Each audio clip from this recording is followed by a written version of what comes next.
Freinage tardif, le podcast qui repousse les limites, virage après virage. Salut à toutes et à tous, et bienvenue dans Freinage tardif, votre dose hebdo de sueur, de gomme brûlée et de stratégie d'haute voltige.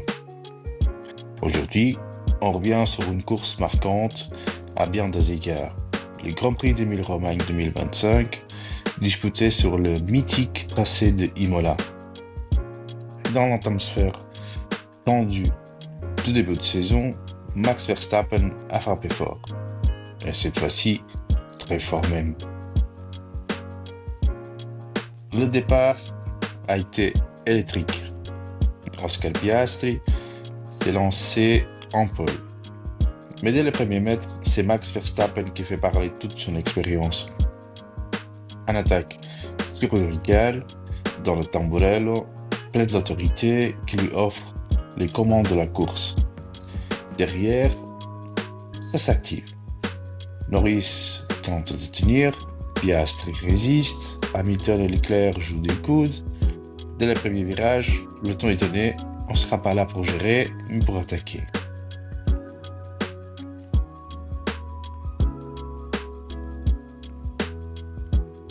Au 14e tour, Piastri tente un pari. Passage anticipé au stand pour chausser les pneus durs. Et l'idée, c'était couper l'undercut, sortir dans le trafic propre pour prendre la main à la régulière. Mais le plan, il tourne court. Le timing n'est pas idéal. Les pneus, il met du temps à chauffer et Verstappen, lui, il continue à creuser l'écart en piste libre.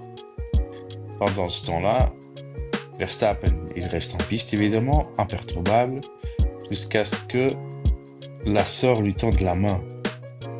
Elle attend la main comment? Au tour 29, Esteban Ocon immobilise sa as sur le bas-côté.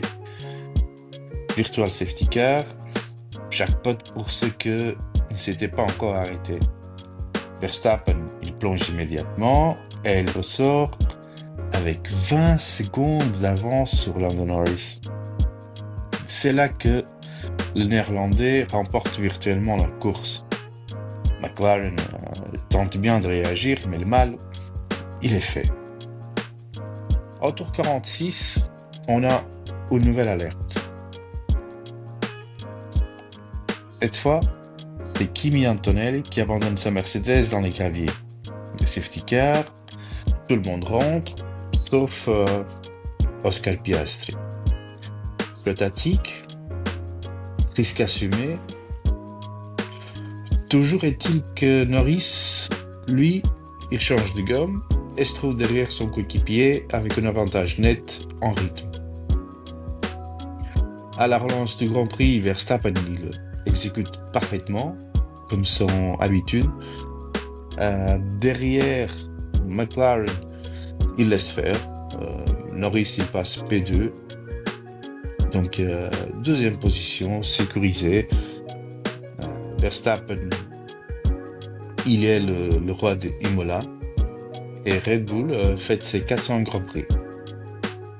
Donc, Max Verstappen, il remporte sa deuxième victoire de la saison, la 4e consécutive à Imola et surtout les 400 Grands Prix de l'histoire de Red Bull.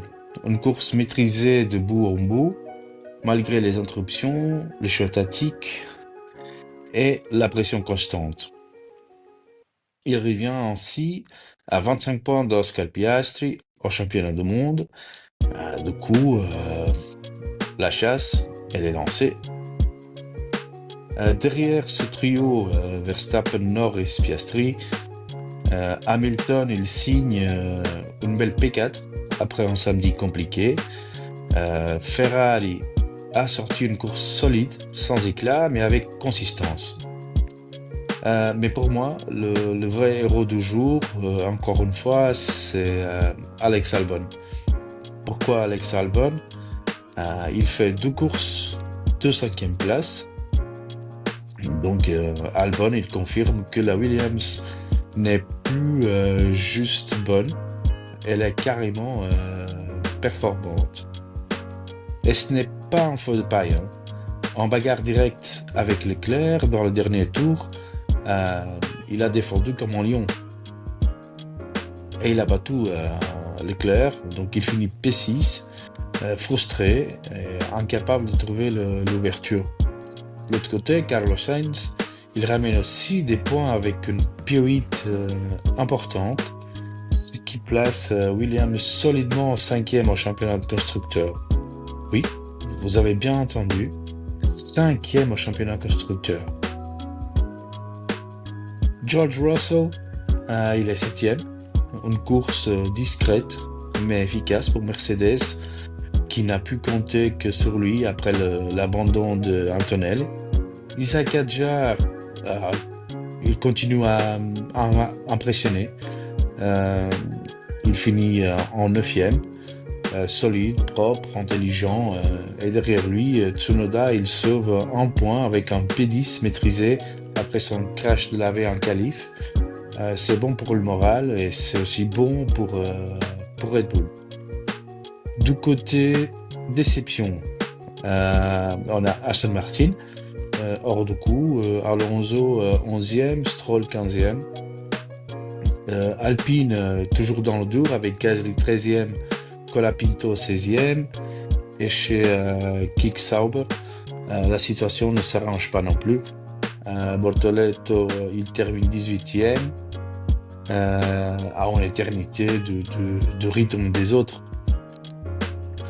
En conclusion, au championnat, Piastri, il garde la tête, mais Verstappen revient. McLaren reste leader chez les constructeurs, mais Red Bull se relance. Et derrière, Williams s'installe comme la meilleure des autres.